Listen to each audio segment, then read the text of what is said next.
Hey there. So, this lesson is about the tech that you'll need and the setup and how to actually get that information from your parents. So, you've chosen your chapters, you've chosen your questions. Now, how are we going to get that information out and how are we going to record it?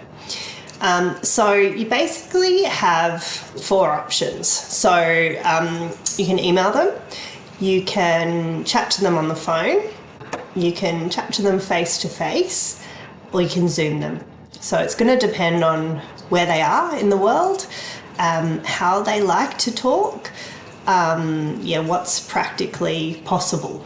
So, and there's a few pros and cons of each. So I'm going to take you through those. So email really suits people who like to write. So you might have a parent who maybe even has vision impairment. So writing, answering questions via email is going to be hard. But you might have a parent who loves to write things down. So email's perfect for them. They can take their time and think about the answers. They're not put on the spot. And there's often less editing when they email them because they've kind of written it down and they've thought about it. But it does take a little bit longer because you're waiting on your parents to finish. And some parents feel like this is a bit like homework. So, my daughter's giving me these questions to answer. My mum was a little bit the same, but she did love it in the end. The next option is face-to-face. So if you're lucky enough to live near your parents and you catch up with them regularly and they love to tell you stories, then that's perfect. So the good thing about face-to-face is you can ask follow-up questions. So one thing with, my dad, I did this with him by email and I asked him something about like, what's the riskiest thing you've ever done or what's the most exciting thing? And he said, when I went to England on a Russian boat. And I was like, what? Tell me more. I had to call him to find out this story because he'd just written a one-line answer. So that's the good thing about face-to-face. You can ask follow-up questions and you can capture a recording of your parents' voice. So I don't like to get morbid, but it's one of the first things you forget when they're gone, and it is beautiful to have a record of that. With face-to-face is obviously location dependent and they might feel a little bit self-conscious being recorded. So even if you just do it subtly on your phone, they can kind of feel like they're maybe put on the spot. So that's something to think about. Zoom, most people know how to use Zoom now. You can obviously do it from anywhere. So if your parents are not in the same location as you or they're overseas, that's a good option. It still is intimate and builds that connection because you're looking at them, and you can capture an audio and video of your parents talking, which is something you might want, in the future. The drawbacks, there's obviously technology to navigate. Zoom's fairly easy, but still with some of our parents, I know, even getting the phone to work can be tricky. So if that's your parents, maybe don't choose this option. And again, they might feel a bit self-conscious being recorded, depends on your parents. So the last option is the good old phone. You can do it from anywhere. The problem is the audio quality might not be great. So you'll see next when we go through the tools that you need to use, this could be a little bit tricky, but it is an option still. So just think about your parents, what they're like, how you want to do this, and what might work best for both of you. So in terms of tools and technology setup, I'm a big fan of keeping costs low, making this as easy as possible by not making you sign up to new paid software. So everything that I suggest here, there are free versions to them. So there are paid versions, but you don't have to sign up to them if you don't want to. So if you're doing it by email, all you need is an email account. So that's super low tech. Most people will have that. Face-to-face, you'll need a recorder on your phone. So most phones would have an audio recording thing, and this app, so the Otter AI is something I use in my work. It's an amazing tool. It's an AI powered transcription tool.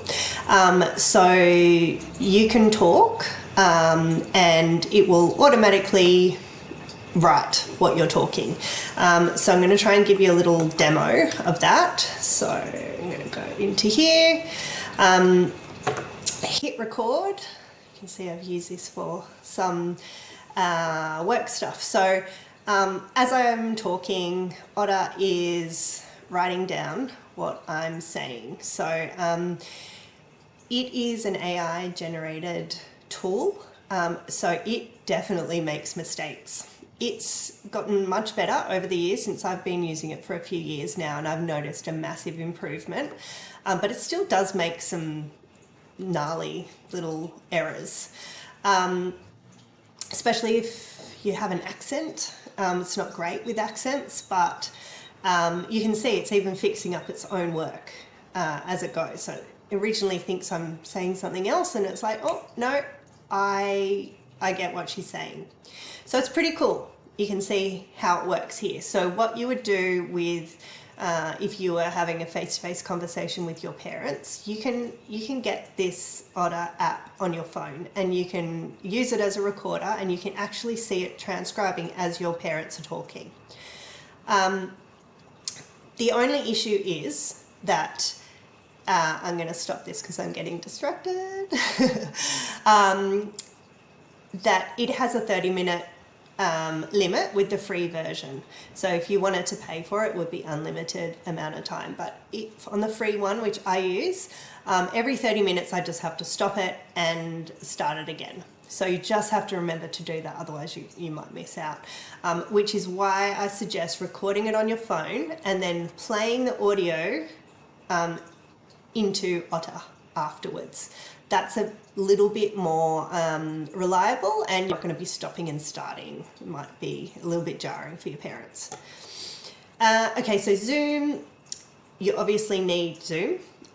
You can record a Zoom meeting, so then you have it, and later you can plug it into the Otter AI app to transcribe.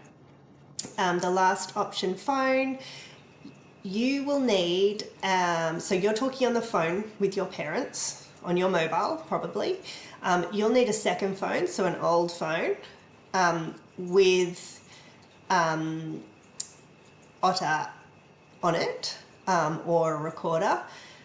Or you could just open Otter on your desktop, and as you're talking, so your parent would need to be on speaker. And as you're talking and they're talking, it would transcribe it like I just showed you. Again, the audio quality, if it's really bad, it might struggle. So that's something to be mindful of.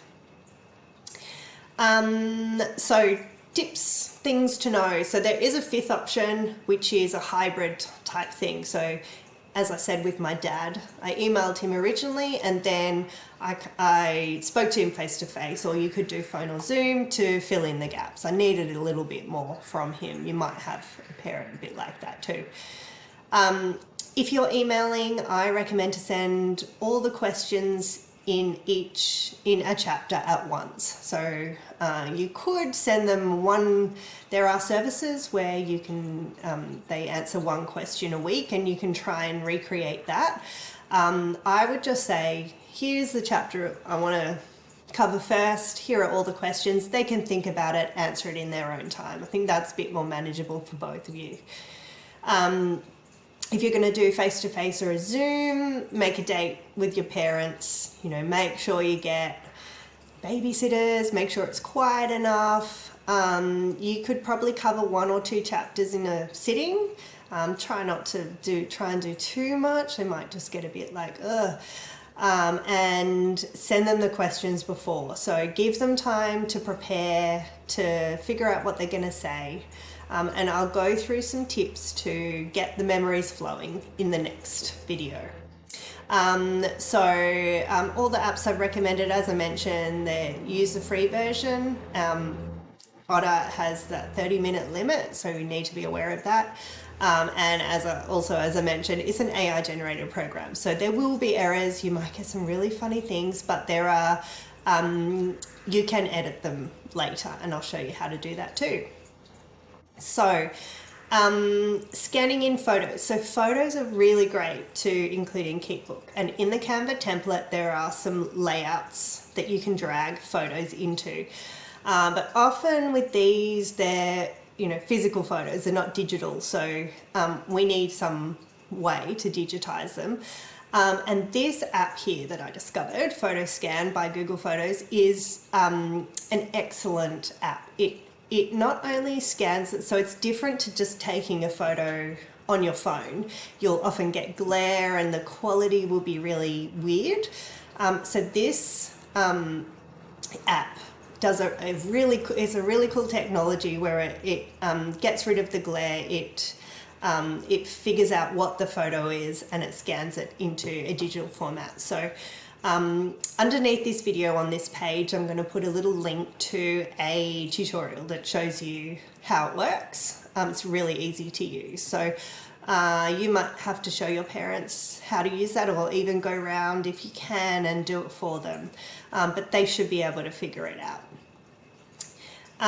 So here's just a recap of my favorite tools that you can use to create Keepbook. So Canva, that you only need a free account. You can pay for one, but you don't have to. The template that I've created is using the free account, so don't feel like you have to sign up to the paid version.